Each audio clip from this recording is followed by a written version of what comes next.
ನಮ್ಮ ಮುಂದಿನ ಕಾರ್ಯಕ್ರಮ, ನಮ್ಮ ಇಂದಿನ ಈ ಕಾರ್ಯಕ್ರಮದ ಮುಖ್ಯ ಅತಿಥಿಗಳಾದಂತಹ ಶ್ರೀ ಜೆ.ಜಿ. ನಾಗರಾಜ್, ಜಿಲ್ಲಾಧ್ಯಕ್ಷರು, ಕನ್ನಡ ಸಾಹಿತ್ಯ ಪರಿಷತ್ತು, ಇವರು ತಮ್ಮ 2 ಮಾತುಗಳನ್ನು ಆಡಬೇಕಾಗಿ ಅವರಲ್ಲಿ ನಾನು ವಿನಂತಿಸಿಕೊಳ್ತಾ ಇದ್ದೇನೆ. ಶ್ರೀ ಜೆ.ಜಿ. ನಾಗರಾಜ್ರವರು. ಎಲ್ಲಾದರೂ ಇರು, ಎಂತಾದರೂ ಇರು, ಎಂದೆಂದಿಗೂ ನೀ ಕನ್ನಡವಾಗಿರು, ಕನ್ನಡವೇ ಸತ್ಯ, ಕನ್ನಡವೇ ನಿತ್ಯ. ಆತ್ಮೀಯ ಬಂಧುಗಳೇ, ವೇದಿಕೆಯಲ್ಲಿರುವಂಥ ಎಲ್ಲ ಹಿರಿಯರೇ, ಇಂಥ ಅಭೂತಪೂರ್ವವಾದ ಕಾರ್ಯಕ್ರಮದಲ್ಲಿ ನಾವೆಲ್ಲ ಪಾಲ್ಗೊಂಡಿರೋದೇ ನಿಜವಾಗ್ಲೂ ಒಂದು ಸಂತಸದ ವಿಚಾರ ಅಂತ ಹೇಳೋದಕ್ಕೆ ಇಷ್ಟಪಡ್ತೀನಿ. 2 ದಿನಗಳ ಈ ಕಾರ್ಯಕ್ರಮ ನಮ್ಮೆಲ್ಲರ ಮನಸ್ಸುಗಳನ್ನು ತಿಳಿ ಮಾಡುತ್ತೆ ಅಂತ ನಾನು ಭಾವಿಸ್ತಾ ಇದ್ದೀನಿ. ಮನುಷ್ಯರ ಮನಸ್ಸುಗಳನ್ನು ಒಗ್ಗೂಡಿಸುವುದರಲ್ಲಿ ಇಂತಹ ಕಾರ್ಯಕ್ರಮಗಳು ಪೂರಕವಾಗಿ ಸ್ಪಂದಿಸ್ತವೆ. ಜಮಾತ ಇ ಇಸ್ಲಾಮಿ ಅವರು ದಶಕಗಳಿಂದ ಈ ಕಾರ್ಯಕ್ರಮಗಳನ್ನು ಮಾಡ್ಕೊಂಡು ಬರ್ತಾ ಇದ್ದಾರೆ.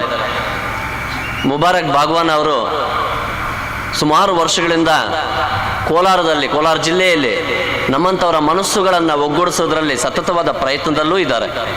ನಿಜವಾಗ್ಲೂ ಅವ್ರ ಜೊತೆ ನಾವೆಲ್ಲ ಇದ್ದೀವಿ ಅಂದರೆ ಅದು ಸಂತೋಷದ ವಿಚಾರ. ನಮ್ಮ ಮನಸ್ಸುಗಳಲ್ಲಿರುವಂಥ ಅನುಮಾನದ ಗೋಡೆಗಳನ್ನು ಕೆಡವಬೇಕಾಗಿದೆ. ನಾವೆಲ್ಲ ಸೇರಿ ನಾವೆಲ್ಲ ನಮ್ಮ ಮನಸ್ಸುಗಳನ್ನು ಸರಿ ಮಾಡ್ಕೋಬೇಕಾಗಿದೆ. ಇನ್ನೂ ಸಹ ನಮ್ಮ ಆಲೋಚನಾ ಕ್ರಮಗಳನ್ನು ವಿಸ್ತಾರಗೊಳಿಸಿಲ್ಲ ಅಂತ ಹೇಳಿದ್ರೆ ನಾವಿನ್ನೂ ಸಹ ಮನುಷ್ಯರಾಗಿಲ್ಲ ಅಂಥೇಳಿ. ಅದಕ್ಕೆ ಪಂಪ ಹೇಳುವಂಥ ಮಾತು, ಮನುಷ್ಯ ಜಾತಿ ತಾನೊಂದೇ ಉಲಂ ಅನ್ನುವಂಥ ಮಾತು 1000 ವರ್ಷಗಳ ಹಿಂದೆ ಹೇಳಿರುವಂಥ ಮಾತು ಇವತ್ತು ನಾವು ಪ್ರಸ್ತುತವಾಗಿ ನೋಡಬೇಕಾಗಿದೆ. ಮಹರ್ಷಿಗಳಾಗ್ಬೋದು,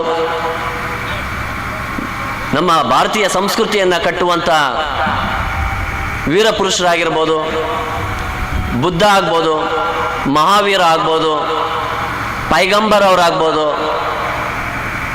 ಯೇಸು ಕ್ರಿಸ್ತ ಆಗ್ಬೋದು, 12ನೇ ಶತಮಾನದ ಶೈವ ಧರ್ಮದ ಮೂಲಕ ಎಲ್ಲ ಜಾತಿಗಳನ್ನು ಒಂದಾಗಿ ಮಾಡಿ ಶ್ರಮಿಸಿದ ಸಾಕಾರ ರೂಪಗೊಂಡಿರುವಂಥ ಬಸವಣ್ಣ ಆಗ್ಬೋದು, ಅಂಬೇಡ್ಕರ್ ಆಗ್ಬೋದು, ಮಹಾತ್ಮ ಗಾಂಧೀಜಿ ಆಗ್ಬೋದು, ಇವರೆಲ್ಲರೂ ಸಹ ಎಲ್ಲರನ್ನು ಮನುಷ್ಯರನ್ನಾಗಿ ಮಾಡಬೇಕು ಅನ್ನೋಂಥ ಪ್ರಯತ್ನದಲ್ಲಿ ಹೊರಟಿದ್ದು. ಜಮಾತ ಇ ಇಸ್ಲಾಮಿ ಅವರು ಸಹ ಇದನ್ನೇ ಮಾಡ್ತಾ ಇದ್ದಾರೆ.